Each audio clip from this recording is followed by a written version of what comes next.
you guys doing out there? What's up? What's up? What's up? What's going on? Happy 420.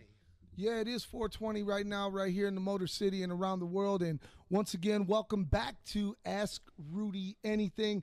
And as you can see, of course, the doors are always open for Eric when he comes back. Get better, my man. Get better.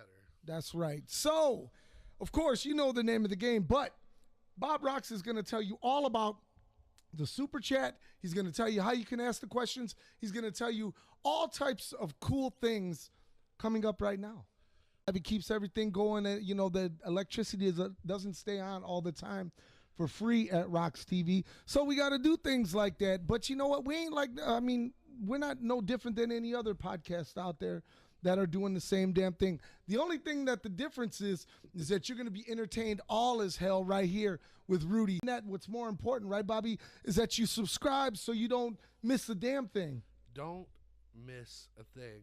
Make sure you subscribe. Like he said, go check out the Chic, the house the Chic built. So before we get into the questions, Bob, I want to shout out a bunch of people in the last couple weeks who've been involved in our lives, touched our lives. Magic. Also, I want to, on a lighter note, I want to thank the crew over at Llama Detroit, which held their second year celebration Saturday night. Bob, you were there. It was a wonderful celebration. Great people. Great. There was a whole bunch of people from the community also. And the wrestling was so the event, it was their 2 There's nothing like day drinking, It was their it was their 2 years since they started the charter here in Detroit. Right, but it's been around the world, man, from what they're telling me, Yeah, there was charters from Rochester. The greatest artist of our time. I mean, you want to talk about a guy who a guy who I never, I actually had a brief conversation with Prince. It lasted every bit of 4 seconds. You see, we were at the St. Andrews Hall. Now, if you picked up the book, My Life, the current wife at the time, we went to go see him, and we heard rumblings that there was going to be this after party. And Prince was always known for throwing out these elaborate, cool after parties that would go on to the wee hours of the night. So we found out that it was going to happen at St. Andrews Hall, and it was going to be a whopping $150 to walk through the door, with all proceeds going to the Children's Hospital of Detroit. So, okay, first off, you already know in your mind Prince is going to play because he's known for doing that, going to do these shows afterwards and then playing for 2 hours. And we get into the venue, and, of course, all the musical instruments are set up, and I'm like, yes, here we go. So Dougie Fresh comes out. Yes, Dougie Fresh, Lottie Dottie. We likes to potty. We don't cause trouble. We don't bother nobody. Up there to see if they can catch a glimpse of those guys, and me, I'm just enjoying myself. I'm drinking my drink, and I'm grooving with my girl. It's a good night. It's a really good night. So 2 hours goes by. Prince is still not on the stage, and we're like, oh, well, he's making us wait, but that's okay. That's okay. That's okay. So we're cruising. It's a great time. Next thing you know, it's 3 hours, and I'm like, oh shit, now, come on, now we're getting a little restless. Now you're looking at 12:30, 1 o'clock in the morning. The place has to close at 2. That's okay, man. I'm down to watch Prince for an hour, do an extra set. So all of a sudden, all the lights in the house go out, and I'm like, oh shit, it's about to go down. Here it goes, baby, here it goes. And all of a sudden, this guy walks on stage, and he was like, I'm a representative from Paisley Park. We'd like to thank you guys for coming here and showing love to Children's Hospital of Detroit, which was very, very cool. And all of a sudden, he says, we have a very whatever. So all of a sudden, everybody starts leaving. And by the way, let me tell you something. I had more than my share of drinking that night. Rude Boy can put some down, but and I was younger then too. And so finally, everyone's walking out. All of the VIPs are walking out, and there's just a handful of people still left in the venue, and I happen to be one with my ex-wife. And we're sitting there, and I'm like, I tell her, I said, when he comes down, I'm going to shake his hand. And she said, what are you talking about? You're going to shake his hand. I said, watch. When he comes down from that VIP, I, Rudy Hill, am going to shake Prince Rogers Nelson's hand. And she said, you're silly, you're drunk. Let's Munchies. Studio 134. Movies. Music. Whoa. Methods. I'm too high for this right now. It's time for Ask a Stoner.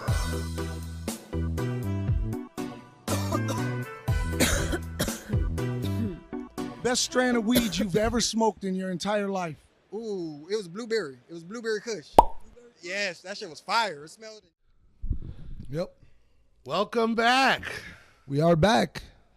So hopefully everything is fixed now. We had an internet issue and we had to reset the router. So if you want some tips out there, any kind of electronic device that's fucking up, reset that bitch. Reset it and you know, for me, just grab yourself a cold one and relax, because afternoon drinking is fun drinking. Yes, I said it. Yes. So Pedro Nieves says, Rudy, reading the book, I'm hooked, bro. Oh man, Pedro, thank you so much. And shout out to Pedro. He's the president of the Llama Detroit chapter. And man, he's just a fine gentleman, and he's good. He's a good guy, man. He's a good guy. I was on his podcast last week on I should probably apologize because I went in there pretty drunk. It was on Memorial Day. And I forgot that I was scheduled to go on it, and I was just pounding beers and barbecuing and having a good old time. And all of a sudden he texted me, "Hey bro, are you coming?" And I was like, "Coming where? What is he talking about?" And then I was like, "Oh snap! Oh man!" So I boogied out there to his estate, and I had a good time with him. And I like to think that we raised significant funds for Llama Detroit's autism awareness program. It's such a small world, Rudy. They kept talking about Mimi's Mission, which is actually a charity ran by a friend of my mother's. And she was the one that had that donut eating contest for the police. Really? Yes. Oh my God. Same charity that we were just talking about. Yeah. So. That's amazing. And you know, it is a small world, because I'll tell you what, being in that room, I was seeing faces that I haven't seen in years, and of course new faces. And my little cousin, she comes up to me, she's like, "Rudy, what you doing here?" I was like, "Girl, what you doing here?" Right. She was like, "I brought my kids to see some wrestling." I said, "Well, guess what? You know your cousin runs wrestling." And there you go. And we had a good time. And then once again, and for those of you guys who missed the Prince story, pick up the book, My Life, the Funhouse, at Amazon.com. Once again, I apologize to anybody who was with us early on. For no reason whatsoever, we were having internet issues, which are all good now. We're green across the board. So I hope you guys can hear us well. Like I said earlier, we have the wrestling bell here, and that bell is ready for super chats. So that's right. Super chats, whatever. Hey, you know me, I'm an idiot when it comes to the internet, but I just know one thing: super chat it down. And when you do, my ears are going to get blown out by this bell being rang. And on top of that, what are we going to do? We're going to continue. We're going to take their questions priority, right? Yes. Then we're going to continue to talk with them all night long. We're going to deliver pizza to your house. We're going to do that after 8. And if you're wondering why we like these super chats, it's things like this that help us fund new equipment and our awesome content that we make for you guys. Plus, we enjoy money, motherfucker. Yeah. Shit. How can we tune in? Do you know that gas is $5 a gallon? You know, people trip me out on the internet. They're like, you know, it's $5 a gallon. I'm not going to ever do anything. However, they're the first ones to be like, man, I gotta go get me a sack of weed real quick. I gotta go get me a case of beer. That ain't stopping you. So just think about all those $5 that you piss away every week, you know, or every other day. Those $5, they I don't know. I don't know what I'm saying. I say that all the time, man. Right. People deprioritize things, and then you know what I mean. They put too much into entertainment sometimes, and not their important shit in life. That's right. And you know the important shit in life. Really, I'm gonna be philosophical, if I may. One of the things that is most important is life, living life, not living it on Facebook, not living it on Instagram and all of that stuff, man. Living life, going outside the door, breathing that fresh air, giving praise to whoever your God is. Your God may be the universe. Your God may be Buddha. Your God may be Allah. Whoever your God is, or whoever your inner soul is, be thankful for it and live life, damn it. Live life like there's no tomorrow. Because you know what, Bobby? What? Speaking to a man who died not once, but twice. There is no guarantee in life. There is no guarantee. Yes, it's true, brother. It's true. Dying not once, but twice in my lifetime. And you know, it's crazy because everyone was like, did you see the, you know, the pearly gates and all that? Man, you know what I seen? I didn't see a damn thing. You know what I seen? I seen dark. Right. So and then all of a sudden I seen, and then I woke up because I had open heart surgery, and then I woke up and I had all these blisters all over me. I was like, what the hell's going on, man? And because they had to hit me with the paddles, and that burns you. Yeah. Oh yeah. It's crazy. So what are the people saying? Well, Anya Garcia says you're looking good. I sure am, baby. And Dave told me to turn up my mic, but I did. And LB Sickening says, much love, Rudy. Much love to you guys. Shout out to Anya. Anya is another one that I want all of you guys to pray for, man, because, man, unfortunately, she lost her mother as well this week. And words cannot express the conversation we had on the phone when her mom passed away. I mean, like seconds after her mom passed away. And I just want, I want you to know, Anya, that you're in my thoughts and prayers, and your family sure are.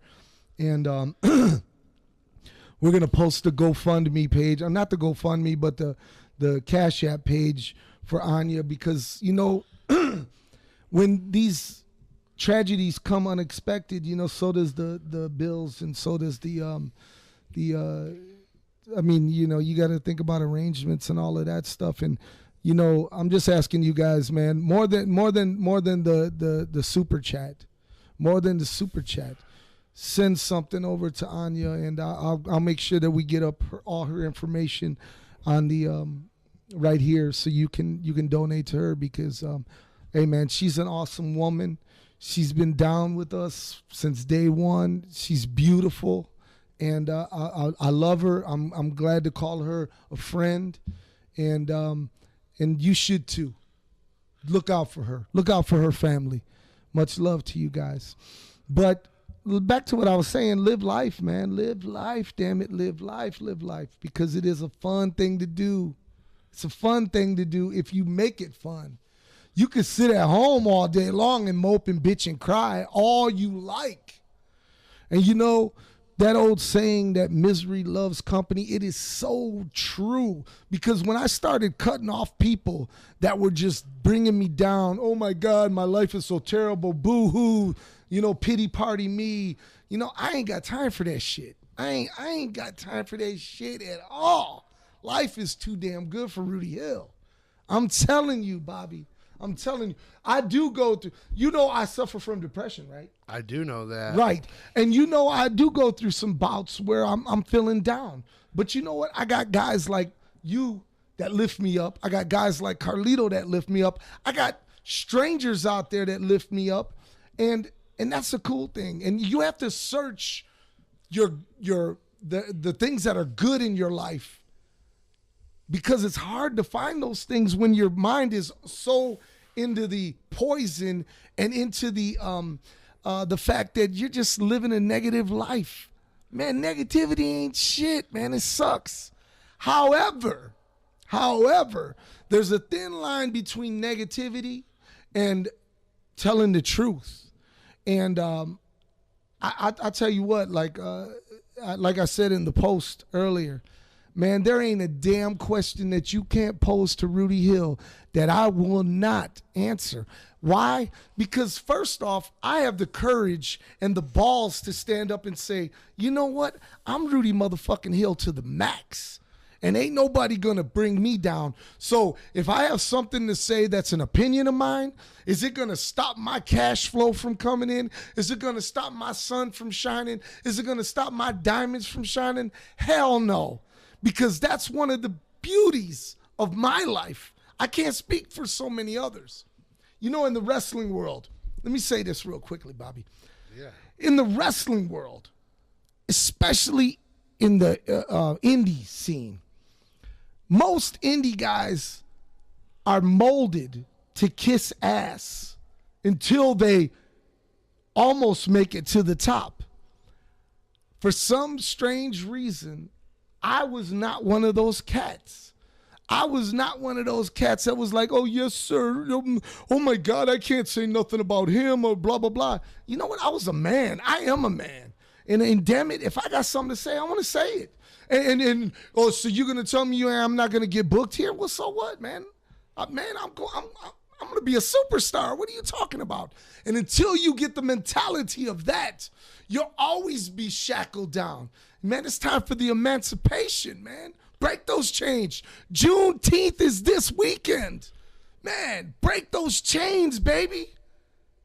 There, I'm off my soapbox. To go back a little ways, question for you would be, you know, for there's a lot of people out there that probably keep those weak, negative people in their life and they justify it, you know, oh, they need me or this or that. Or Yeah. Why don't you explain to our viewers why it's bad for you to have those people in your circle? Well, it is because, especially when you've been through some trauma, like myself, even yourself. I'm not going to get into our stories. However, you can read my story. But the thing is that you start to feel that negativity and you start to become that person. You morph into one. All of a sudden it's, you know what, man, your life sucks. Oh, man, so does mine, man. Can you believe it? My life sucks just as bad as yours. And now everybody's sucking around you. And so now you're just bringing yourself down. And let me tell you something. I am a true believer of The Secret, the laws of attraction. Oh, yeah. I'm a true believer of it. If you want it, say it, believe it, speak it into existence, and it will happen. I live my life like this, Bob, and you know this, Bob. I live my life that there is no plan B. Plan A is plan B. That's it. I don't never want to fall back on nothing because that means I failed. And I'm not failing. Is there going to be trials and tribulations? Damn right there is. Damn right there is. Let me tell you something, man. I've been in the entertainment business, the wrestling business, media business for over 30 years, 30 plus years. I've ran with some kings and queens of the world.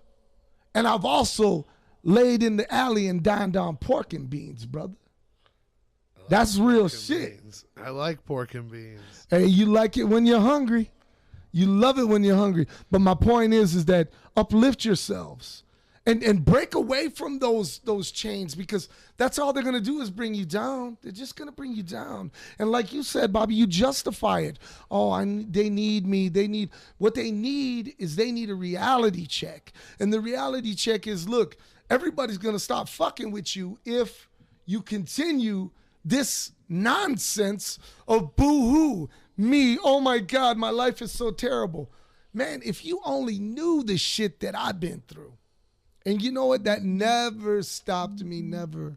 I don't know the meaning of the word quit. No, I don't understand it. I don't fathom it. And when I was young, I always said, man, I'm going to be a professional wrestler. And everybody in my neighborhood, especially in my neighborhood of Southwest Detroit, cats were like, man, yeah, you're so crazy. You ain't going to be shit, man. The old blah, blah, blah, laughing. Those same cats that ain't either dead or in jail are saying, damn, Rudy, you made it, man. You really made it, man. And I'm proud of you. And you know what? I'll tell you one thing. It makes me happy that I was a kid that came from Southwest Detroit from nothing. And I got to travel around the damn world, man. And I got to not only get to live my wrestling dream, but, man, I opened up $1 million companies.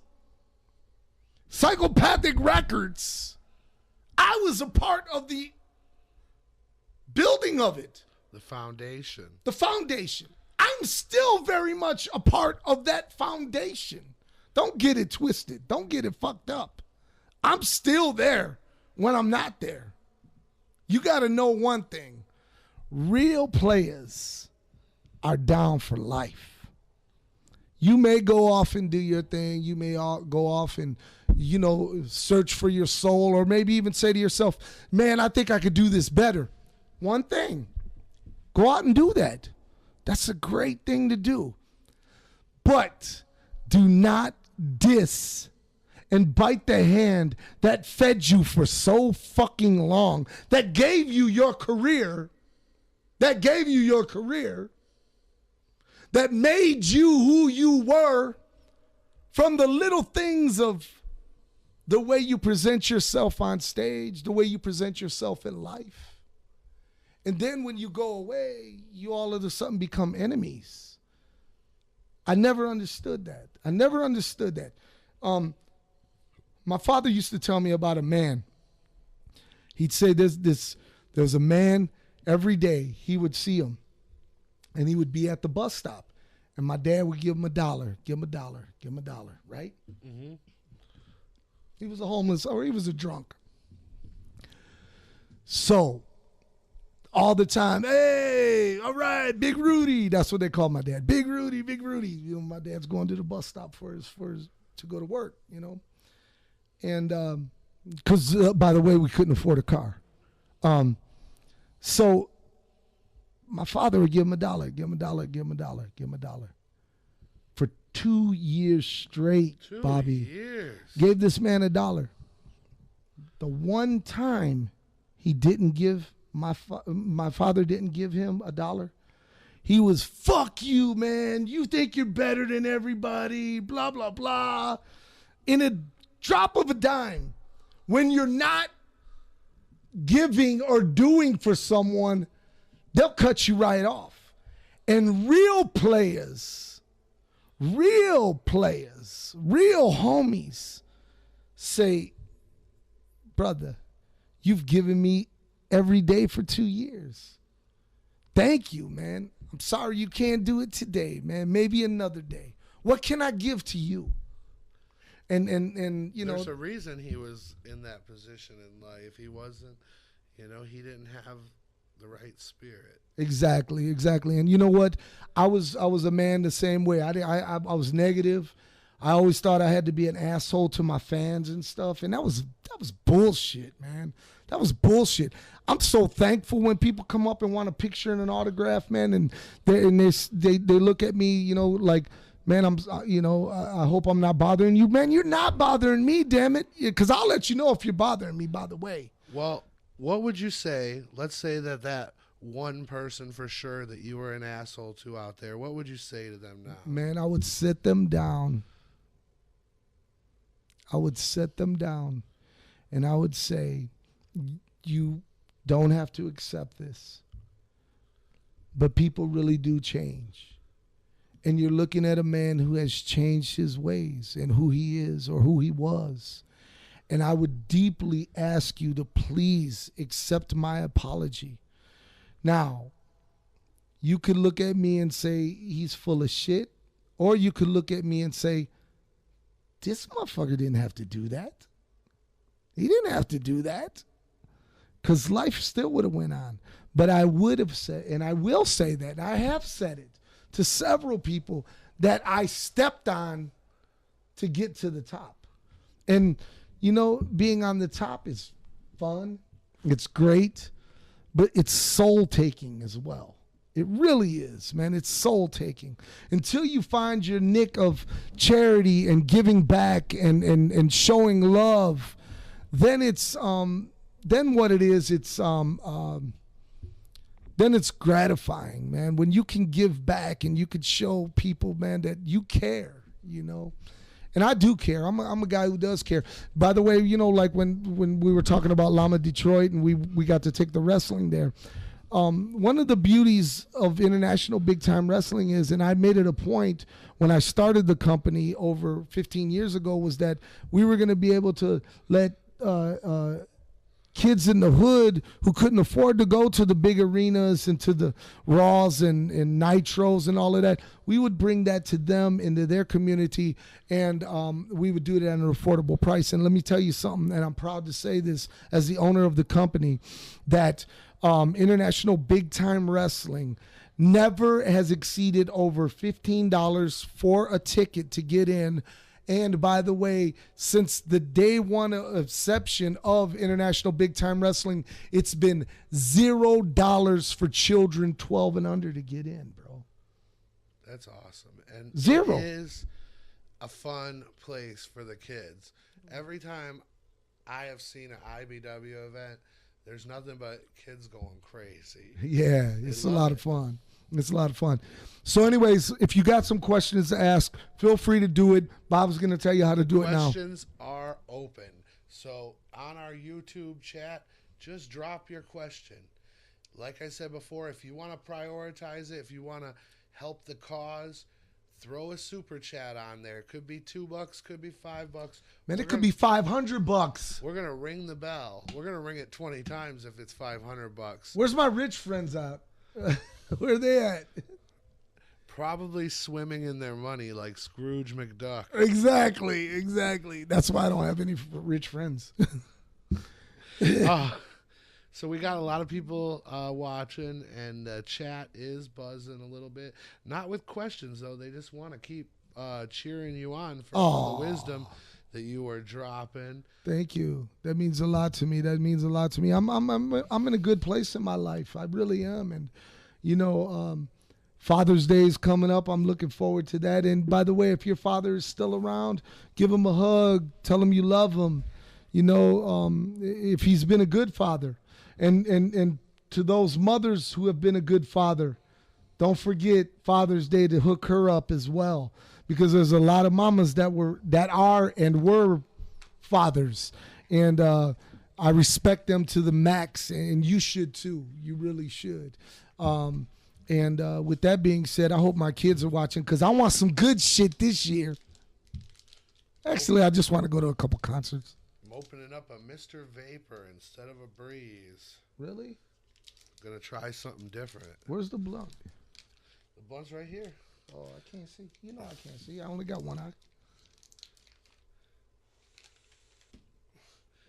Stephen Foster, how you doing? Shout out Stephen Foster. Stephen Foster. Chinchillionaires. I got to tell you something, you guys out there. When I say the name Chinchillionaires, remember I just said that, because you ain't seen shit yet. There is magic brewing in the compound of RoX-TV, in the bowels, if you will, of the magical RoX-TV editing rooms for this new video that I swear to God, man, you're going to love. I promise you, you're going to love it. And it's going to be premiering exclusively on RoX-TV. When you see Isn't it? It is. Isn't it, Stephen Foster? Hit me up later. Anyway, the video is hopefully just the first of many projects with the Chinchillionaires. Yeah. I know that Steven leaked the song Electro Mall Cops Oh my to the God. Australian radio, and it's already charting. Number 2 in Australia. Number 2, damn it, in Australia.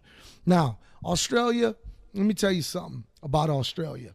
Australia, I have a special place in my heart for Australia because when I wasn't allowed to go to Canada, which is just across the border. Fuck Canada. When I wasn't allowed to go over to England until I paid a whole Fuck bunch England. of money. When I wasn't allowed to go over to Spain because I had to pay a whole bunch of money because I was a fuck up when I was a kid. Australia said, "It's okay, mate. Come on through."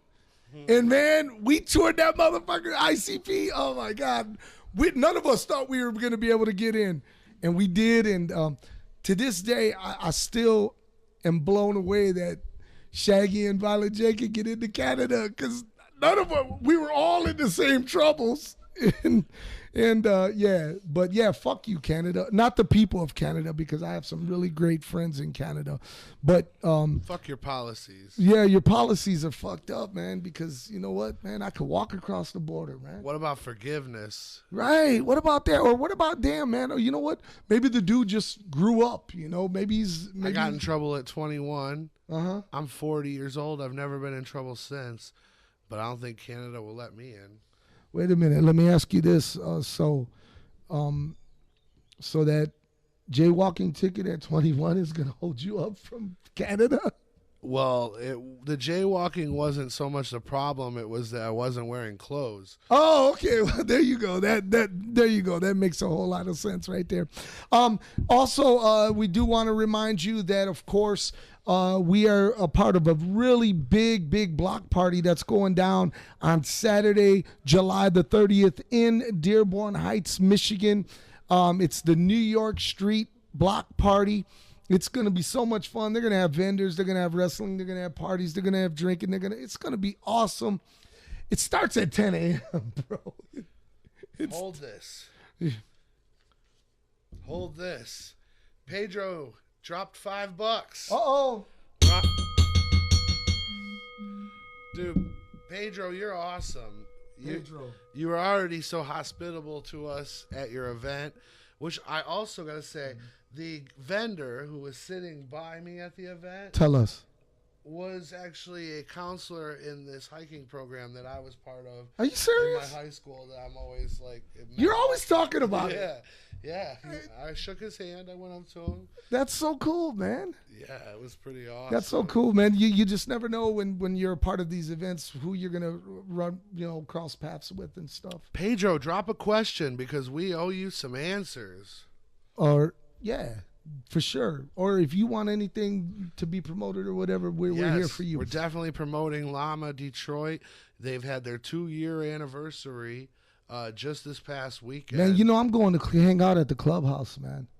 It's a I've been invited to go to the clubhouse, and I was like, you know what, man? When I think of bikers, I think of Mask. Have you ever seen Mask with Cher and Rocky Dennis and shit? And they had the biker club, and Gar was the guy and shit. Sam Elliott. Such an emotional movie. It was an emotional movie, but I think of bikers like that because I've never been exposed to them.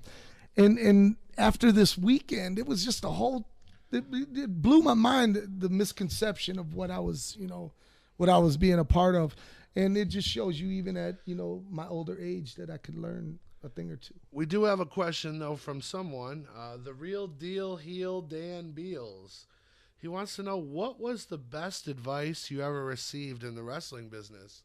Oh, my God, man. The best advice. The best advice came to me from Sweet Daddy Malcom Rose, who was my mentor, my trainer, my everything, my father in wrestling. And the best advice he told me, he said, "Kid, open your ears and close your fucking mouth and learn." And I did. And the longevity of that has brought me to where I'm at here. You know what I mean? And I don't like to toot my own horn, but toot motherfucking toot. There's not too many cats that I know has been in the ring with Dusty Rhodes, Terry Funk, Abdullah the Butcher, Kamala, Honky Tonk Man, Greg the Hammer Valentine. I mean, we go to these fan fests, and you're a testimony to it. All of the cats know me. Oh, yes. Oh, yeah. And you can see the respect in their face. But let's go back to Malcom Rose. Such a dude that influenced and trained you. He trained Violent J of ICP. Yes. He trained his son, DBA. DBA, his well, he didn't train his grandson, but his grandson became a he was a seed from his grandfather, and by the way, is one of the greatest wrestlers out there wrestling today. I mean, he's sought after around the world, and as he should be. And you're right, DBA, he also gave guys their first starts in Detroit. Rhino, Edge, Christian, Sabu, Rob Van Dam. I mean, all of these guys owe a debt of gratitude to the man who did that for us, for all of us. And I miss him every single day. I swear I do. I miss him because whenever I was having a hard time in life, all I had to do was pick up the phone and call him. And he was always there. Well, his legacy lives on through IBW, JCW, and XICW, and the things that wouldn't exist if he didn't. That's true. You're absolutely right about that. You're so right about that. And let me tell you something. What a gentleman. And he was a guy who, much like myself and IBW, we have the misfits of wrestling, where no one else wants to fuck with them. And me, I'm like, you know what? Everybody deserves a shot at their dream. So I like to give them their shot, just like that man did to me. We got OG Wrestling Fan 17 says, "Yo, Rudy, great show this weekend. Was awesome. So happy I brought the kids out. That Tex Monroe versus Jorge Bravo got crazy on Saturday. Shout out to Llama Detroit for an awesome event." And yeah, Jorge Bravo and Tex Monroe out of the ring. Man, oh my God. Into the tables, or so to speak. I mean, wait, on top of that, a flaming branding iron. Which had my heart racing because I'm like, they're going to set the place on fire. And that's what we live for, that excitement, man. Yes. You're in the moment. The kids were going bananas. And shout out to Jorge Bravo, who's on the rise, man. He really is. I mean, to go one-on-one with Tex Monroe the way that man did, bro.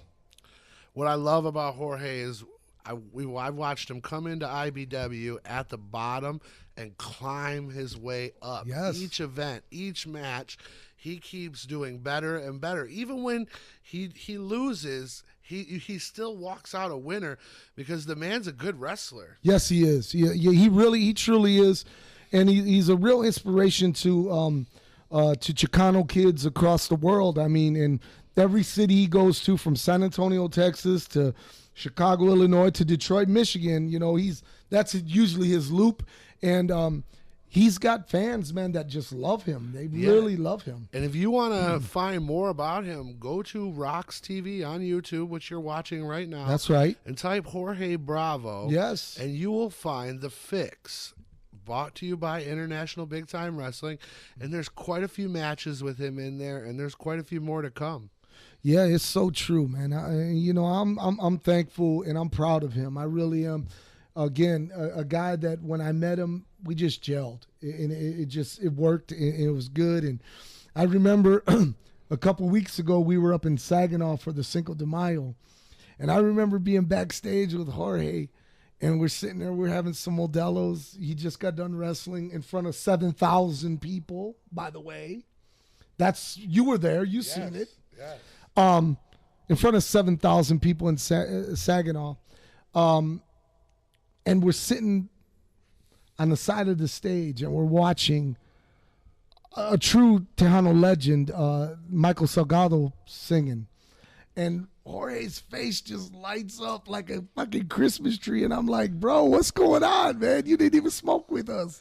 And he was like, that guy right there, my mom has a crush on that fucking guy right there, and that's all she's ever talked about my life, and now I'm getting to rub shoulders with him. And it was cool. He got to meet him afterwards and stuff. That was cool. Honestly, else than Michael Salgado, Jorge was the biggest attraction there. Yes. He got the biggest roar from the crowd. He sure did. Yes.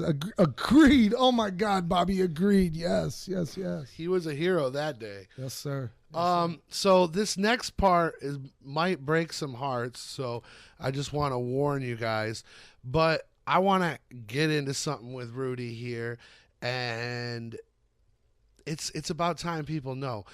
Kid Rock, you know, a lot of people look at his actions and go, man, he's probably a racist, but, well, he's got a black kid. He can't be racist. I think it's time that you guys hear the truth, and I know you don't want to. Some of you guys like his music, and I get that dilemma, but here's the truth that Rudy spoke to me off camera, and he's about to tell you now. What are you talking about? I didn't know we were going to. You talked to me about this. You said, ask me next time we're live. Kid You know Rock, what, man? Fuck that, man. Fuck that. Kid Rock is a racist bitch, man, is what he is. I said it. And I said it because I was in the man's home. There we go. I was in the man's home. I remember it like it was yesterday. His protege, Uncle Cracker, was there, and me and Violent J. What were you guys doing there? Let me interject with that. We were talking about doing some business. Right. We were going to do some business. It was just after ICP surprise guest at the Magic Bag for a Kid Rock at his show. They came out and the place went bananas. And he was like, let's talk about doing some business. And I remember So you guys went into it open-minded. Oh, man, yeah, we did. I mean, I was like, you know, all right, cool. You know, I mean, what was that? What was that record he had? Grit Sandwiches for Breakfast. Yes, Grit Sandwiches for Breakfast. I love that album. I loved that album. I really did. And so I was like, this is cool, man, you know. So we're there and we're drinking, and when people start to drink, their lips start to get looser and looser, and they start to feel more comfortable, okay? So we're sitting there, and I'll never forget it. Uncle Cracker's there, and Kid Rock and Uncle Cracker are dyeing Uncle Cracker's hair blonde, okay? And his hair's so thin and so short that it's burning his scalp. And I'm sitting there like, these guys look like the fucking Three Stooges, man. They're fucking, he's like, my fucking head's on fire, blah, blah, blah. And I'm sitting there and I'm looking at him. I'm like, look at these fucking idiots. Because you know, hey, look, man, I'm from the streets, man. I'm from Detroit, Southwest Detroit, born and raised. Not born, but raised in Detroit. And man, I don't play this corny bullshit, you know, whatever. So then Kid Rock, he commences to talking to us. And he's telling us this great idea he has. He says, you guys, man, I got this great idea and it's going to fucking work. And I said, all right, man, all right. Let's hear what you got, Einstein. And he was like, country rap. And I was like, what do you mean? He was like, I'm forming a band called the Twisted Brown Trucker. I'm forming it. And we're going to do rap, but we're going to do it Southern, like Leonard Skinner style. And I looked at Joe Bruce, and man, I could not help but to bust my fucking, I started spilling my beer. I was laughing so fucking hard. Boy, was I wrong. Yeah, I was going to say. Boy, was I fucking wrong. Boy, was I fucking wrong. Oh my God. That's happened twice in my life. And the other one is an Eminem story. We'll go to that another time. But I was wrong about that too. But God, how could I be wrong by the two biggest things that ever happened? Anyways, he starts to tell us more about him being on Jive Records, and he starts talking about this and that, and then he just starts throwing out these racial slurs and how you shouldn't trust these ends and this and that, and I'm like, what the fuck is going on here, man? And I'm like, this motherfucker's kid is in the next room, a black child. And I was dumbfounded by it. But finally, man, I had to be like, hey, man, I got to get the fuck out of here, man. Fuck you guys. Straight up. I'd never bit my tongue ever. See, because my daughter is black. Now, you might be cool with calling people N-words and porch things and all this. Not in front of me, bro. Fuck no, man. And me and my boy, man, marched out of there and was like, man, fuck these motherfuckers. And everybody that I've ever spoken to this was like, but what are you talking about? He's got a black kid. You do realize that the masters used to fuck the plantation workers too, right? I mean, come on. There was no love involved. You know what I'm saying? I digress that. I don't know if there was any love involved, but there sure wasn't respect involved when a motherfucker is using those kind of racial slurs when you do have a child like that. And you know what? And later on in life, it came out little more. Then he's standing next to the president of the United States or the dictator of the United States, Donald Trump, and he's just proud as can be, man. We're making America great again. Man, fuck you and fuck you. And fuck your mama. So, we got a question. Yo, Rude Boy, what's your thoughts on the Nature Boy lacing up his boots again? Oh, man. You know what? I do love these wrestling questions. I definitely don't want this to be a wrestling podcast. However, you cannot sweep it under the rug that the Nature Boy's getting back in the ring for one last time, Bobby. How great is that, man? Dude, he's always been one of my favorites. For me, nothing gets better than that Royal Rumble, man. He fucking worked his ass off, man. Though he was out there number one, went the whole thing, and he fucking wrestled so good. I don't know, man. He just, as a kid, it was memorable. Well, I got to tell you something about Ric Flair. I was with Ric Flair at the Gathering of the Juggalos when we brought him in to host the main stage. Oh, that's wonderful. Yeah, we brought him in to host the main stage in 2015. Was the crowd wooing like constantly? The crowd was like, what the fuck?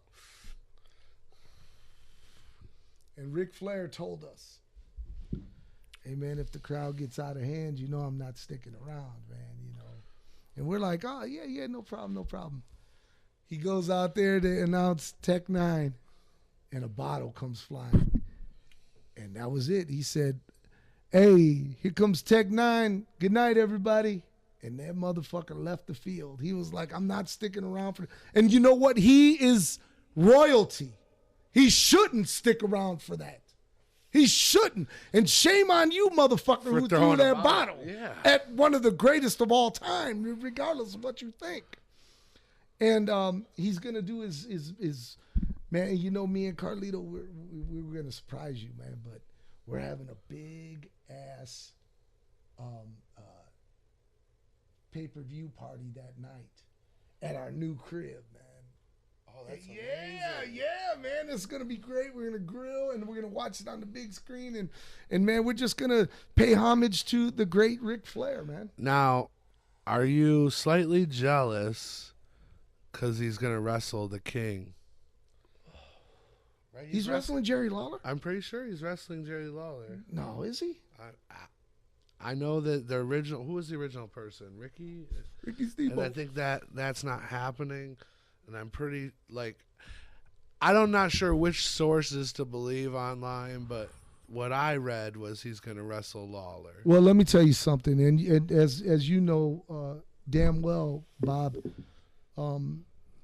I've got to wrestle some of the greats in the world, man. And one of the guys that I want to wrestle more than anything is Jerry Lawler. Now, I've been retired for a few years now, but if the opportunity were to arise, you damn right I'm lacing up the boots one more time to be in there with the King, Jerry Lawler.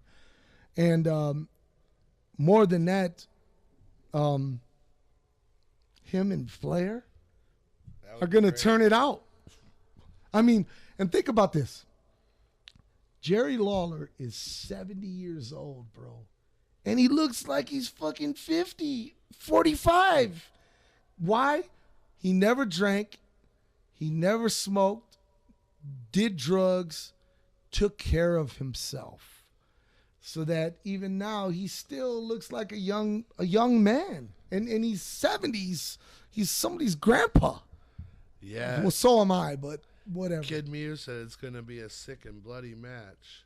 Oh, man, I hope so, man. I really do. I hope so. Anya Garcia wants to know, what's your favorite Prince song and album right now? In my life right now, nothing has changed for the Prince albums that I've heard for the past, 35 years of knowing Prince, or knowing of his music. And it's always been Love Sexy, and I love Sexy.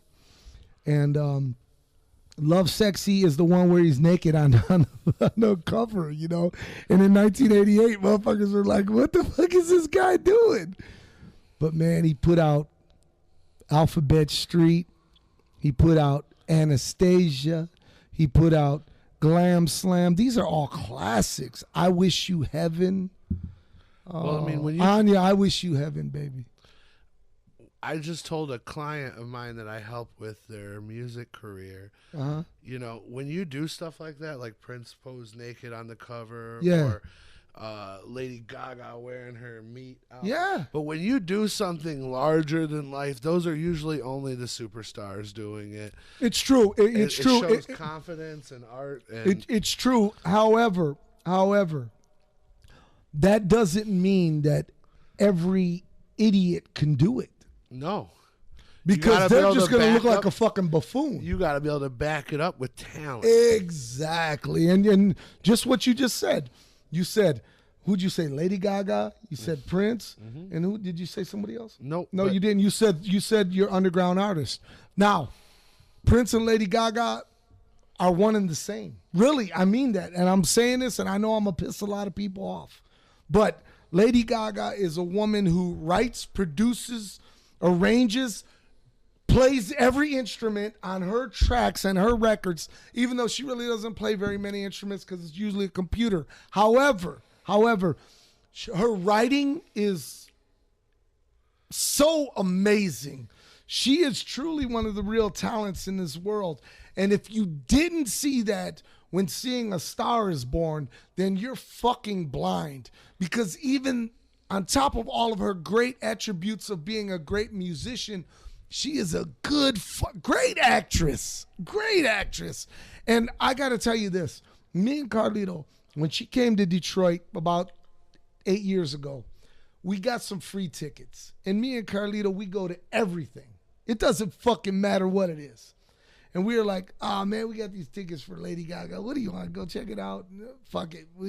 Let's get a case of beer. We'll sit in the parking lot while the opener's on and we'll go check her out. We went into the Joe Louis Arena, the dearly departed Joe Louis Arena. And Lady Gaga came on stage and did her dancing thing, with the whole dance troupe and shit. And I was like, oh, man, okay, this is cool, whatever. I didn't want to sound like that old man. Hey, get off my grass, Hey, I used to walk to school in 10 feet of snow. I didn't want to sound like that. But when she sat down at the piano and she started playing and she started singing and her voice cracked like bad, like really bad. And she stopped playing and she was like, that's right, Detroit. Real motherfucking musicians' voices crack. Now. And she went back to her show and I said, I love this woman. I love her.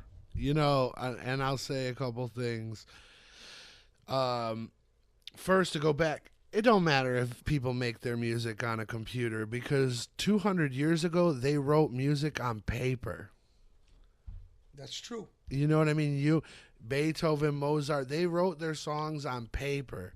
And that's how it was saved. They wrote it on there, but they didn't perform it on there. There's a big difference. But I'm saying their between music, picking up you as a guitarist, which a lot of people don't know.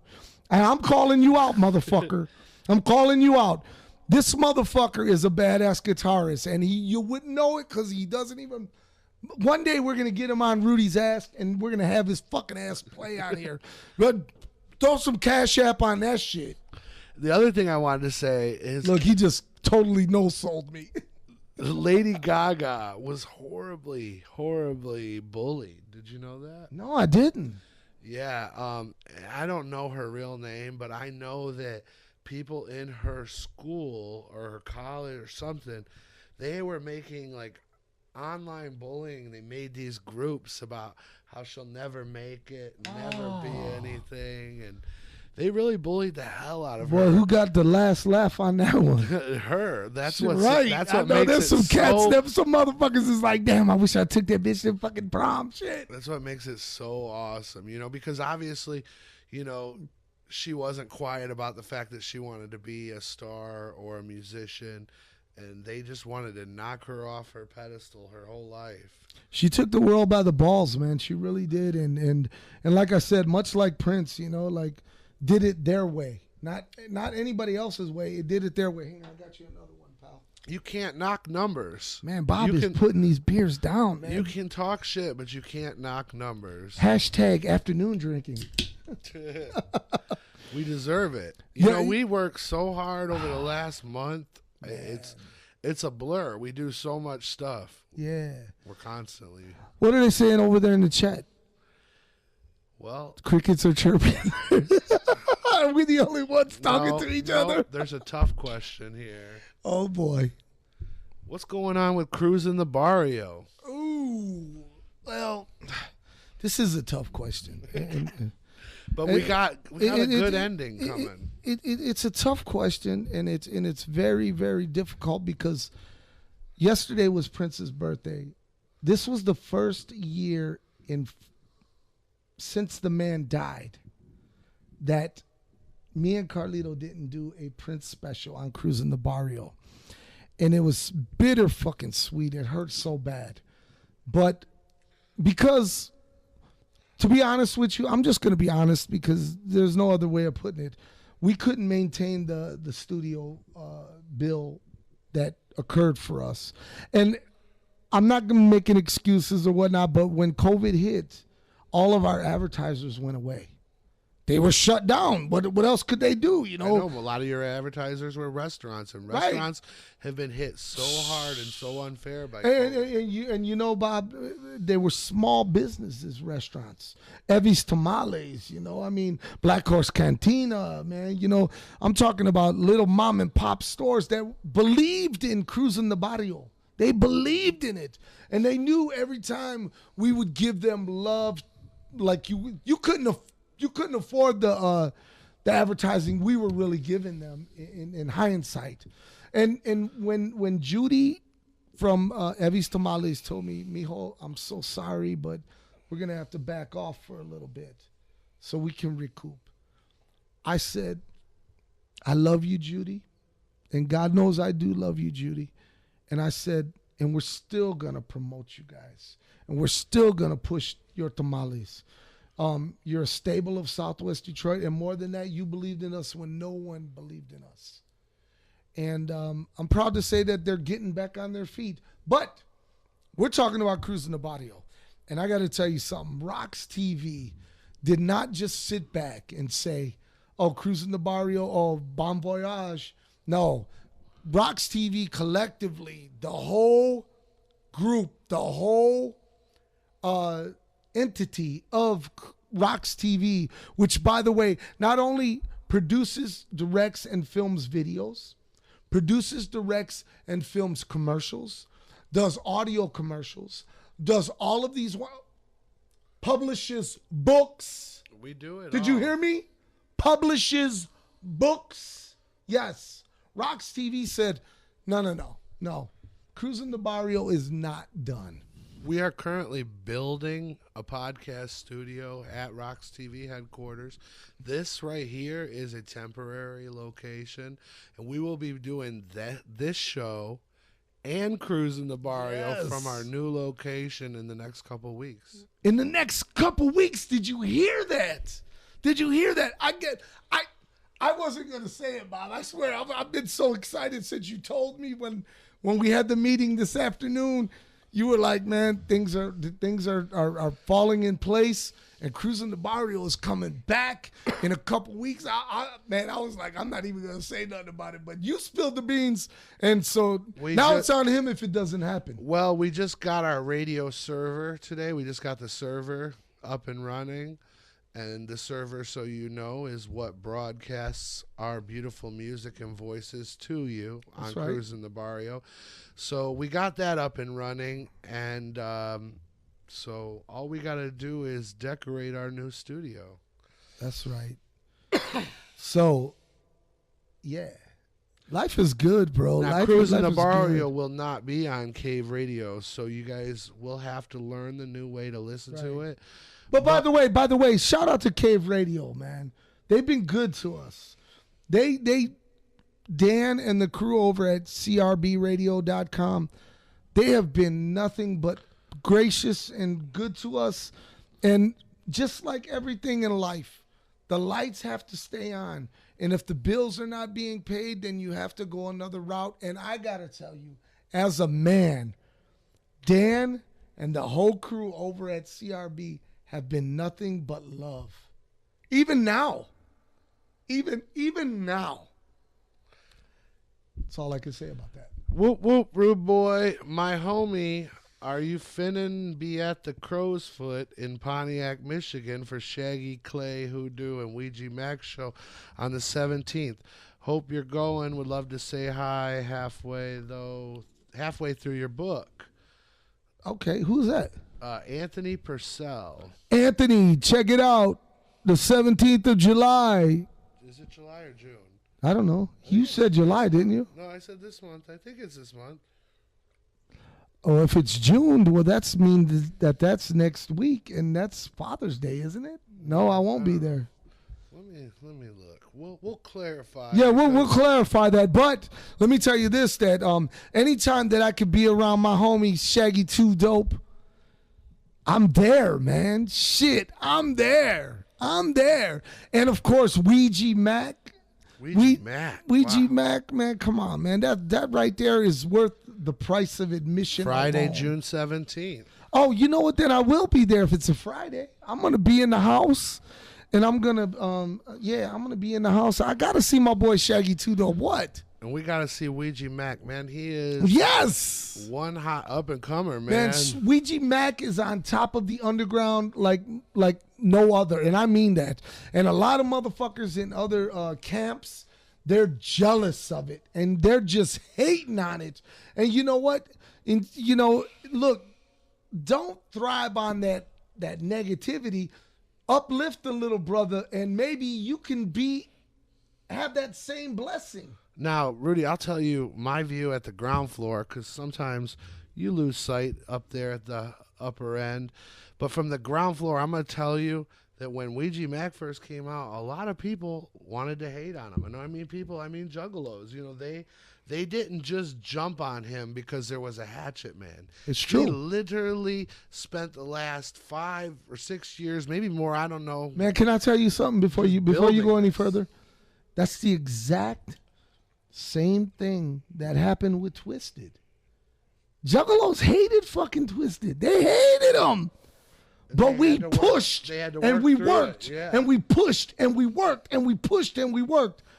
And it was like overnight, Juggalos were like, all right, these guys are all right. And just like you said with Ouija, a lot of Juggalos are like, what the fuck is this? Right. They didn't understand it. They didn't understand it. He has a different style. He sounds more like the radio music you hear nowadays, but with the Juggalo flavor mixed in. Right, that's true. I agree with you 100% right there. And man, this is crazy. Why are they sending me questions, man? What? I said, why are they sending me questions directly?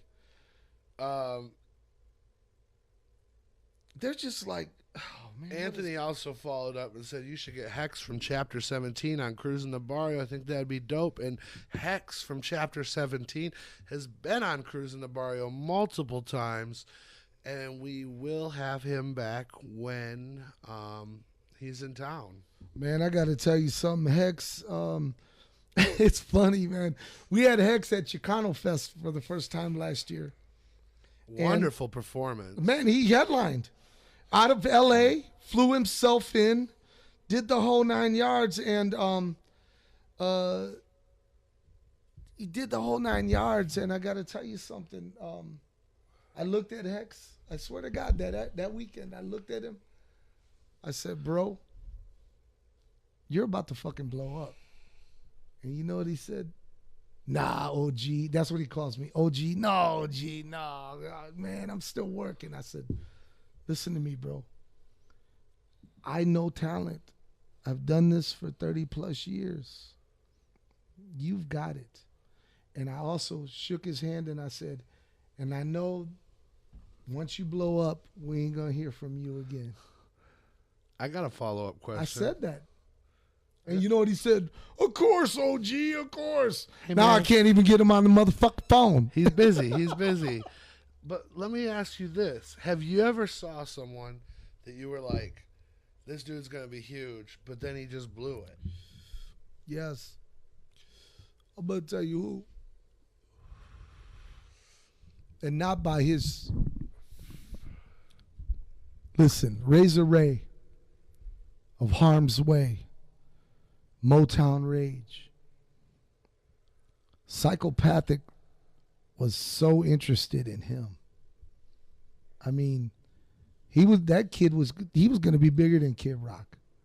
More talent, smart, good looking, speaks multiple languages, plays multiple instruments. He was the answer from Psychopathic of Kid Rock, you know. Oh, we got fucking Razor Ray. And there was I don't even know if I should tell this, but anyways, there was a deal on the table for him. For him. Not for his boys. Yeah. For him. Oh, he did the noble thing? He did the fucking noble thing and said, I can't do it without my band. So it didn't happen where he could have been a major star. I do believe in my heart. I really do believe that.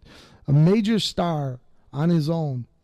Instead, we brought in Motown Rage, and it didn't do hardly what we thought it would do, or what we wanted it to do. If you're just tuning in, please drop your questions in the chat. We're asking Rudy anything. That's right, and I'm answering anything. And that is what's the beauty about this show, because, you know, you already had the reputation for always keeping it real. That's why you're the rude boy, because, you know, honestly, a lot of people think the truth is rude. Well, you know, sometimes, hey, you just got to be blunt about it. Like I told you earlier on in the podcast, one of the cool, God damn. Oh my good Lord. Yeah, I'm just gonna peek you over there. So we got a message, let's see, from Lola. Who do you think the Avalanche will play against in the Stanley Cup? Well, first off, is the Avalanche in the Stanley Cup? Let me say this, Lola.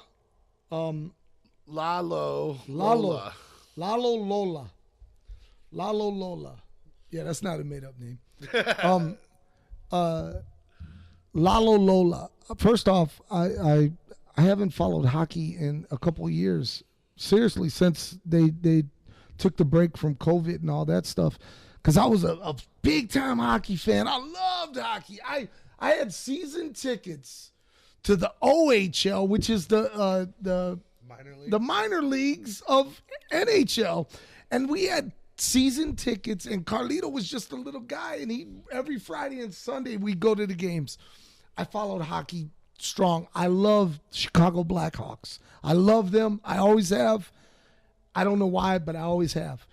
But I also know I've always hated the Avalanche. Yeah. And so if the Avalanche are in there, it doesn't give a fuck who they're playing. I'm rooting for them. I'm rooting for that other team because the Avalanche I hate with a passion. There, I said it. Let me say this: the Who is it though? Chat room, tell us who's playing in the NHL championship. And we're gonna get to some of these questions that are rolling in a second. But let me say this: minor league baseball, football, hockey. The reason it's more amazing is because that's where all the heart is. There's not a lot of heart in professional sports, in my opinion. It's true. Not like there is in minor league. Well, no, not when you're making those $1 billion contracts. What heart do you need? You know, you're not striving for nothing. Now you've got greatness. You've got it all. However, in the minor league, they want to get to that level. You're going to see a more exciting game every time. Hey, you know what, man? One year they had the Toledo Mudheads, which is the Detroit Tigers farm system for the baseball. And one night they had dollar beer night at the stadium. So me and my buddies, we're like 19, 20 years old. We drive down there, man, and we just get fucking hammered, man. And so bad. It was crazy because one dude in front of us started throwing up because he drank too much. Then the guy next to him started throwing up, watching him throw up. Then everybody's throwing up in our section, man. It was so fucking crazy, man. Yes. How's that for dinner talk? Right. So Nephilo Water God said, that's a dope name. And he's talking about Razor Ray. I mean, does that show his character that he did the honorable thing despite the potential of the deal? Absolutely, man. Like an honorable man when it comes to business like that. Like, and you know the sad part is a lot of the guys that were in the group with him, soon after left him. You know, and now he's in a new group and they're kicking ass all over the South. Like, he's been out there with Judas Priest and he's been out there on all these big metal fests and shit. And I'm proud of Razor Ray. I'm proud of him. I'm a man. I'm proud of him. Private Joy, what's up, baby? How y'all doing? Yeah, there's some Private Joy. Such a pretty toy. Chat, you know, Razor Ray from Harm's Way, also known as Motown Rage. Cat goes way back. So there's some love for him in the chat. As it should be. Jay Brony has shown back up, and he said a few weeks ago you started talking about your views on the documentary you were involved in, Battles, Bouts, and Brawls. But you got distracted and didn't finish your assessment of the final product. Plus your thoughts and dealings with the product. The producer, it says. Well, let me just say this, if I may. There were some really good things that came out of that documentary. First and foremost, when I was asked to be a part of it, I was like, me? Wow, that means a lot to me. And you know what? Carlito was the first one to stand up and say, fuck yeah, you. You're fucking Detroit wrestling history. Damn right, man, you. And I was like, well, I guess you're right, son. Yes. So, but the highlight of the whole, because there were a lot of lowlights, dealing with the guy who put the whole thing together, Mark Novatolsky, who's basically, he's a mark in wrestling, you know, and he's a mark who is a documentary maker, and he made a documentary about the, I think it's called the S. Fitzgerald. It's about a boat that delivers fucking it delivers fucking packages. It delivers everything to the boats that are coming through Detroit. They're like the post office. Right. And they deliver it, and it's just crazy. There was a whole fucking documentary about it. I don't know why I watched it. So anyways, then he did the Chic documentary. And already I had a sick to my stomach feeling, man. I already had a sick to my stomach feeling. And my friend Chris Carter said, hey, I just got called by this guy, Mark Novatolsky, to be a part of this documentary about Detroit. I said, yeah, me too, man. And he says, are you going to do it? I said, yeah, I'm going to do it. I think I'm going to do it. I'm going to go for it. Check it out. And And we were promised all these big things were going to happen with this, you know, hey, just be on the ground level with us. And this shit's going to Cannes Film Festival. It went to Cannes Film. That shit went straight to the Cannes is where it went. That's the film festival it went to. But let me say this, though. One of the bright lights and highlights of that experience was meeting and becoming very good friends to this very day with Supermouth Dave Drayson Brzezinski. I was a child. I used to watch him. He was the Sheik's manager. He was Malcom Rose manager. I used to chase him around trying to get autographs, and he'd always tell me, get out of my face, kid. Get the hell away from me. And we were asked if we would commentate a couple matches for this documentary. And I was nervous. I was shaking, Bob. I was shaking. I'm sitting next to Dave Drayson, man, the Supermouth, man. And I was shaking, and he just looked at me, and he just kind of grinned because he knew the respect I had and have for him. Every time we do a Big Time Memories, which is the hottest thing on RoX-TV, will you agree? Oh, yeah. It is definitely... by far, it gets the most comments, man. Yes. It gets people talking, sharing, yes, opening up.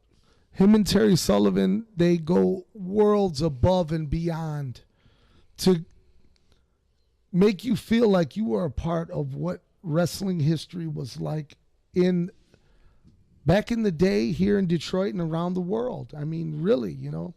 And he was a man who not only planted his seeds here in Detroit, but did it out in California with Mike, what was his name? The guy he promoted with, Mike Larno. Oh, Remember, he's always talking about it, man. yeah, I'm not sure, but yeah, he would go out there. He would go out there and run the whole office in California. And I'm talking about with Fred Blassie, and I'm talking about with Rivera, and I'm talking about with Mil Mascares and all those guys, man, like some big hitters. And even when he was here in Detroit, he was rubbing shoulders with Sheik and Bobo, and he was the manager of the Fabulous Kangaroos, man. That's really big thing. And so I got to work with him on this documentary. And Mike LaBelle, yes, Mike LaBelle, and to get to know Supermouth Dave Drayson, which by the way is a wine connoisseur. I remember what was it called? The Wine Cellar. The Wine Cellar. It lasted every 2 episodes. Listen, we got to do that again, Dave. We do. If you're out there. We do. Anyways, I got to work with him. And I got to see the man for who he is, and a man who loves and respects the business that I love and respect. And that's not an easy thing to say. I mean that. I mean, because you get people out there that they just, and I mean, they just try to think that they know about the wrestling business, but they don't know shit. And some of the people that I put on a pedestal like that with Dave Drayson is Terry Sullivan, who is his partner on Big Time Memories right here on RoX-TV. You can check them out. They've got a phenomenal show. And Jim Cornette. These are guys that they didn't just work in the business. They have a love and passion for the business.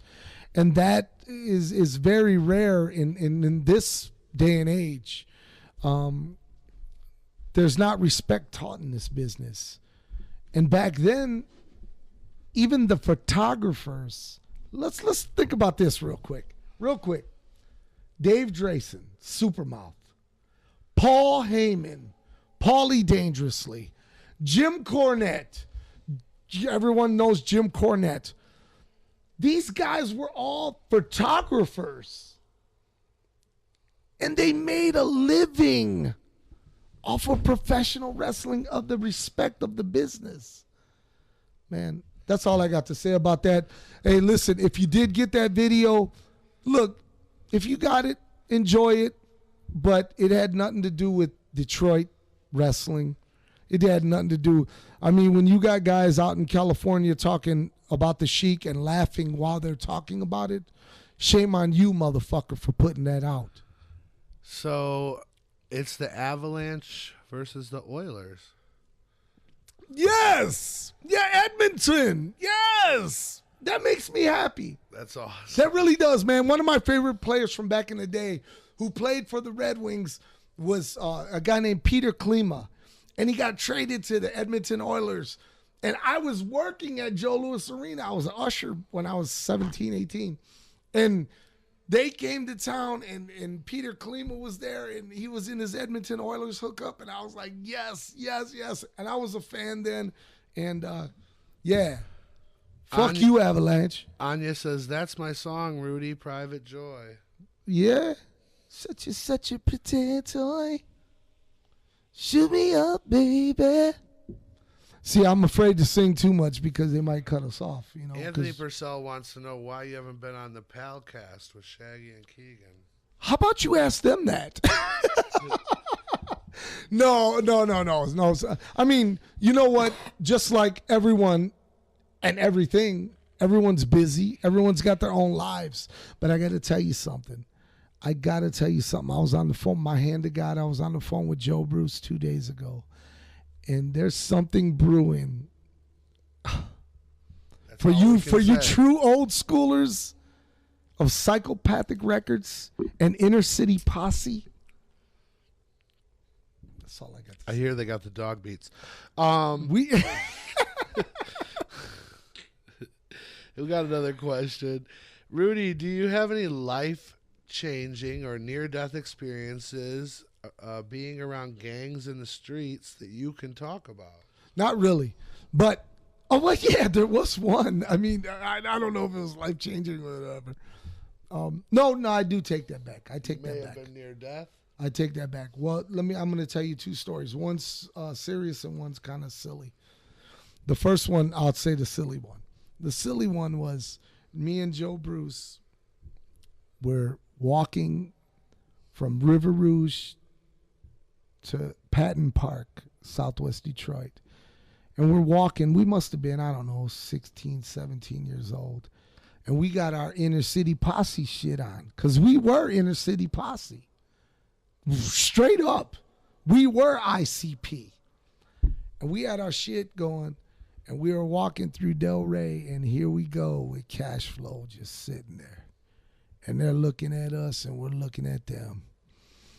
And I tell Joe, I said, hey, bro, don't even make eye contact. Let's just keep walking.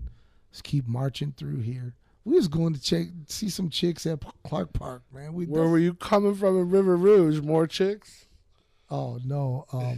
No, man, I lived there. I lived there, and Joe lived with us when his parents kicked him out, because he had some gang shit going on out in Highland Park. No, not Hazel Park. And you laugh at that. The Hazel Park gangs. No, seriously. So anyways, we're walking through, and we see these guys, and I'm like, man, just don't even look at them, and just let's keep marching. We got these chicks waiting for us at Patton Park, damn it. What the fuck, So we're walking. I'll never forget it, too. It was 1990. It was the summer of 1990. And we're walking. And then they're just mean mugging us. And we're mean mugging them. And I'm like, you know what, man? Fuck these bitches. And there was 8 of them. And there was us 2. We got to the motherfucking corner. I mean, far as we could. And I turned around, I was like, and fuck all you bitches. And here they start coming. And bro, it was like a sign of fate. Gang squad surrounded them with 3 cars. And like they were watching those guys. And bro, we laughed our asses off at them motherfuckers. We were like, bitches, bye, you going to jail and shit. And yeah, that was a silly gang thing. A real gang thing was when I was neighbors with a guy, and I lived with my uncle. I lived with my uncle Bobby. It was on Cabot in Southwest Detroit, and all the gang members they respected my uncle, man. My uncle was a respected OG in the neighborhood. He was a legend. He was for real. Never took no shit from no one. I patterned myself after him. Bobby Hill. And I learned that you don't take no shit from no motherfuckers, and you demand your respect.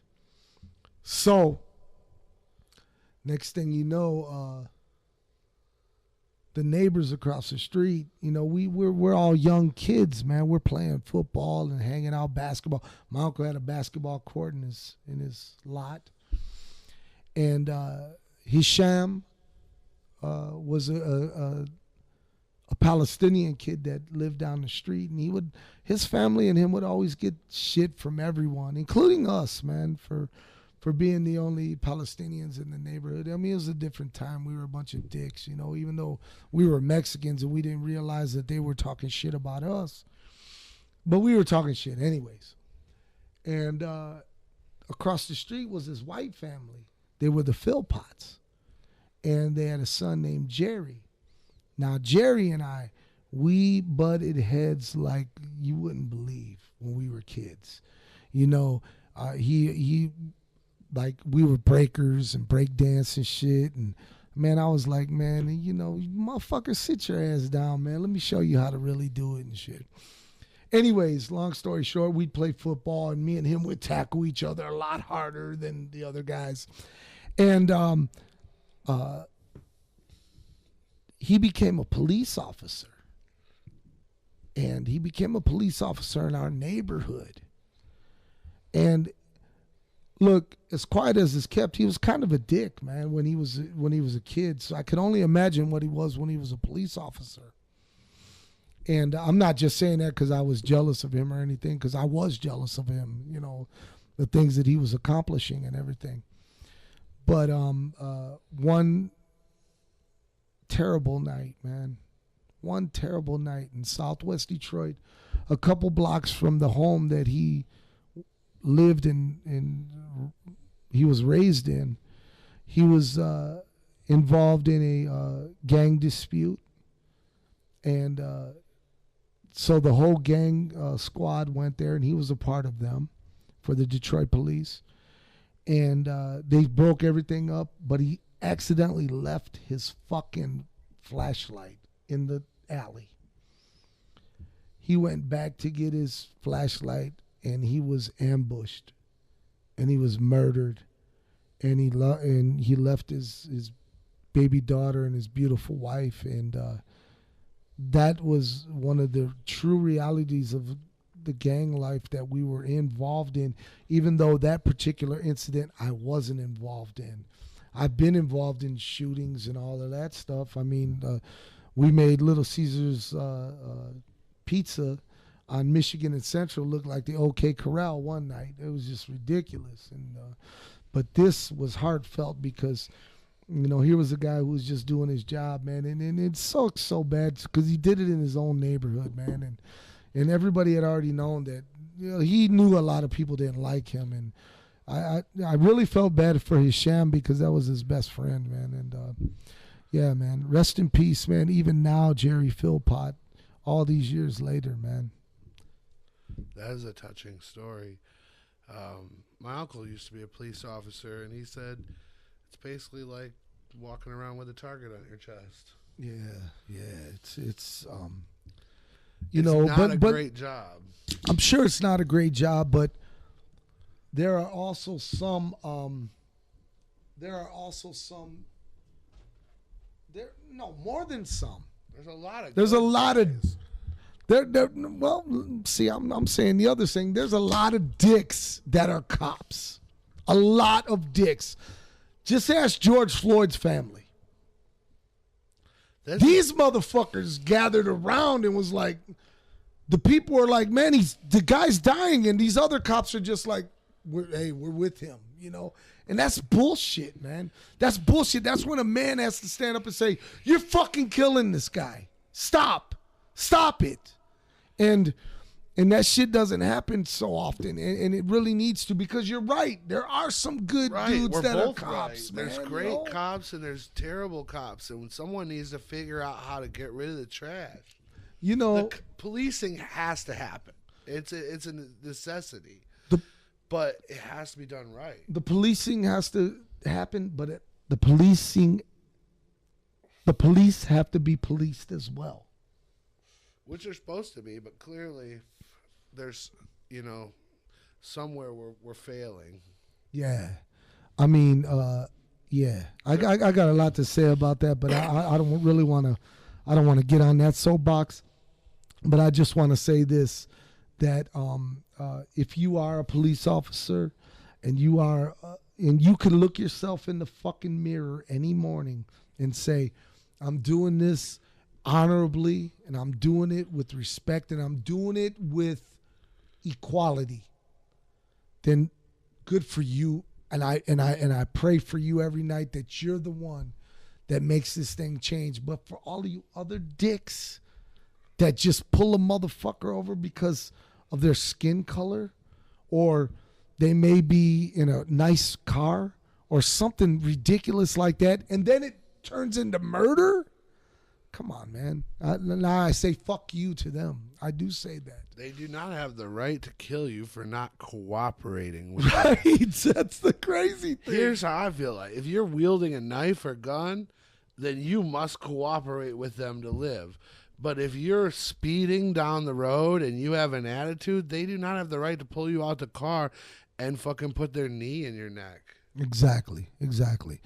All right. So what else we got, Bobby? Now that Debbie Downer brought it down. No, I'm just playing. Shout out to Private Joy again. Shout out to Prince. It was his birthday this week. It was his birthday, man. And you know what? They just put out a new live DVD concert set from Syracuse, New York, 1985, the Purple Rain Tour.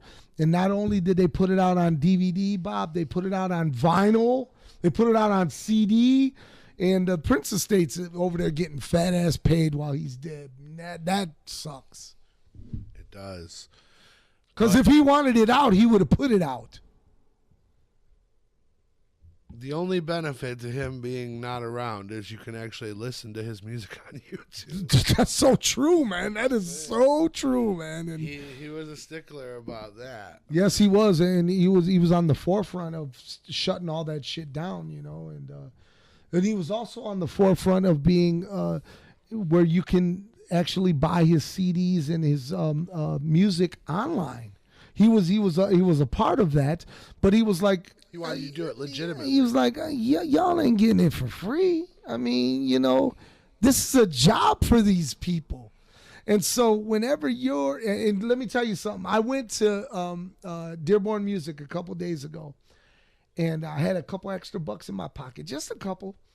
And I said, you know what, I'm going to go buy me a CD.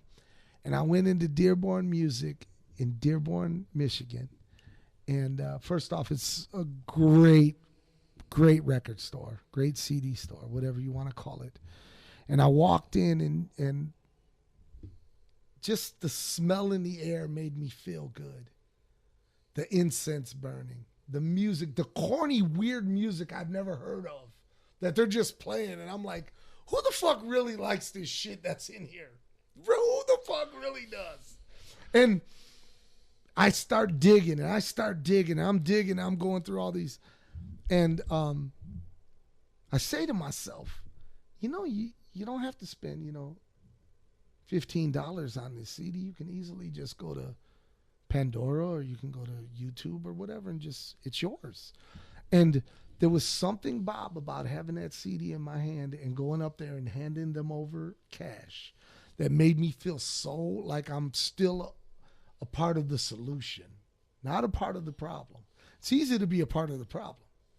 But who's standing up and saying, you know what, hey, man, these people deserve their money too. I got a question for you. Yeah. You've been on the road with ICP, I have. Twisted, Bone, Esham, and many others. Have you ever, the classic rock star stories, You got any stories about busting up any venues, hotel rooms, anything getting destroyed? No, but you know what? But with Psychopathic Records, we were militant. We were militant about being presented right. We were the Nation of Islam of music. Like, we didn't fuck around.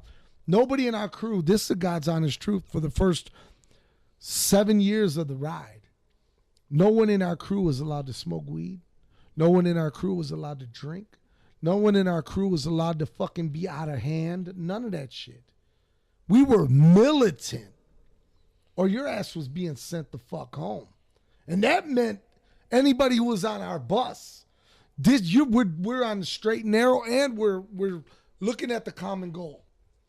And even to this day, because I've been on the bus and I've lived with the Psychopathic crew, you're still not allowed to get into party mode until after the job is done. That's right. The job is first and foremost. The job is first and foremost.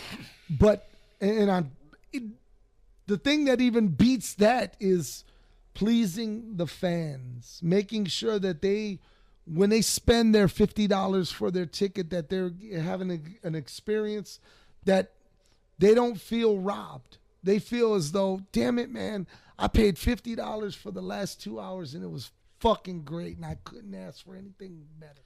I grew up going to a lot of shows, Black Sabbath, Pantera, Korn, Rob Zombie.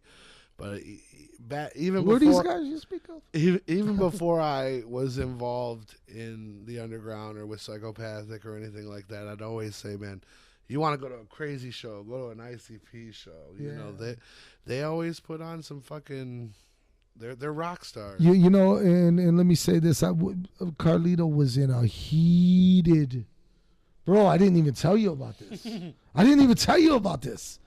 So it's me, the Cisco Kid, Jeff the Ref, and Carlitos. And we're chilling at the Llama's after party that night. Cisco Kid, you know, he's just chilling. He's 10 years old. He's just chilling, you know. He's getting to hang out with the OGs. And we're drinking. And we meet up with this guy, and he's telling us about how he loves music and blah, blah, blah. And I'm like, oh, that's pretty cool. And then Carlito's like, hey, that's cool, man, you know, because this guy's been in the music business a long time, you know, and he's explaining to me about me. And the guy's like, oh, yeah, so who have you ran with? And I was like, well, you know, MC Breed. Maybe you might have heard of him. Ain't No Future in Your Frontin'. And he was like, yeah, man, that's some good OG shit. And I was like, Bone Thugs and Harmony, you know, maybe you heard of them. And he was like, yeah. I said, Insane Clown Posse. And he looked and he said, man, fuck them. And I was like, wait, what the fuck did you just say? He was like, I don't mean fuck them literally. I mean, man, they just put out garbage music, man. And, you know, they're just silly. They're just silly. And then Carlito, before I could say anything, Bobby, he jumped right the fuck up and he got in the dude's face like inches. And he was like, hey, motherfucker, how many fucking ICP shows have you been to? He was like, answer me. And the guy was like, fragile. He was like, oh, shit. And he was like, I haven't been to any of them. And then Carlito was like, now answer me this question. Who's your fucking favorite? And he was like, Megadeth. And he looked at him and he was like, Megadeth fucking sucks. First off. And then he was like, have you ever, and then Carlito started naming off 20 Megadeth songs. I mean that. Named them all off. And he was like, and I say Megadeth sucks, but I know their catalog. Name me 5 ICP songs. And he was like, man, I really don't listen to them. And he was like, exactly. So before you start fucking them and fuck that crew, motherfucker, you better respect that 30 plus years while all of your favorites were going in that revolving door, out the fucking door, these motherfuckers had longevity and are still here. The Megadeth album Symphony of Destruction is fucking awesome. It is awesome. But what else after that? But else than that, all their that Rust in Peace, all like they had so many albums that just seemed like all filler, but that one album kicked ass. That's all I got to say about Megadeth, and I hope that Dave Mustaine stays alive. You know, he's got throat cancer. Oh, he does. No way, man. I seen they're doing a show with Five Finger Death Punch. I mean, even throat cancer is not going to hold him back. You know, whether you're a rock star or a wrestler, you know, you got to live it. You got to live it. Anthony Purcell just dropped the super chat. We're going over to the bell cam. We're on it.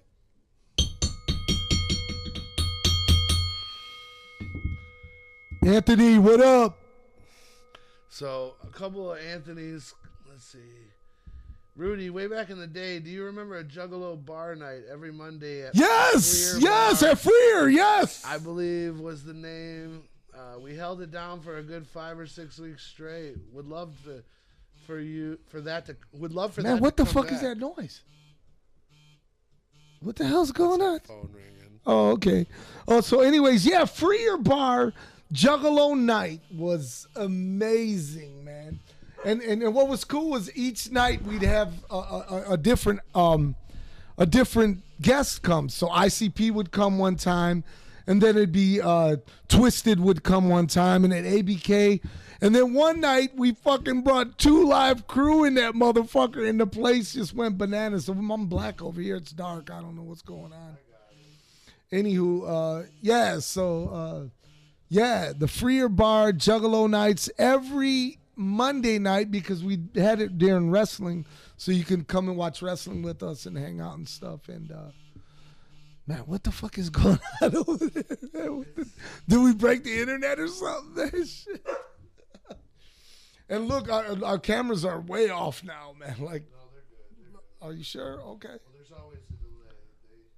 Well, I'm saying my head is right here in the camera. Because I switched to the other one, the bell cam. I had to switch. Oh, okay. One more time for Anthony.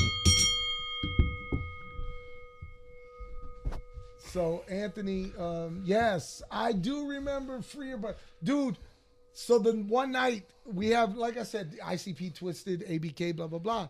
Then one night, 2 Live Crews in town, and me and Joe call them, and we're like, hey, man, you guys want to come hang out at this bar with us? Freer in Southwest Detroit. Them motherfucking, I'm talking about the patrons that were in there that don't know shit about nothing, was like, motherfucking 2 Live Crews in this bitch. And it was a good time, man. It was a good time. Wow, what a great memory, man. What a great memory. Yeah, you too. So, anyways, yeah. We're not gonna be out here much longer, but we do want to get your last minute questions and all that good stuff, because I'm gonna tell you what, this Modelo's kicking in, and so's that weed. That was all right, man. I miss Carlito, man. Shout out to Carlito. DJ Carlito Hill, Carlito, my baby boy, man. I love him, man. I love him. I'm a lucky dude, man. I get to do some shit with my best friend. Today has been fun. You know, we will be back in 2 weeks, probably at our new location.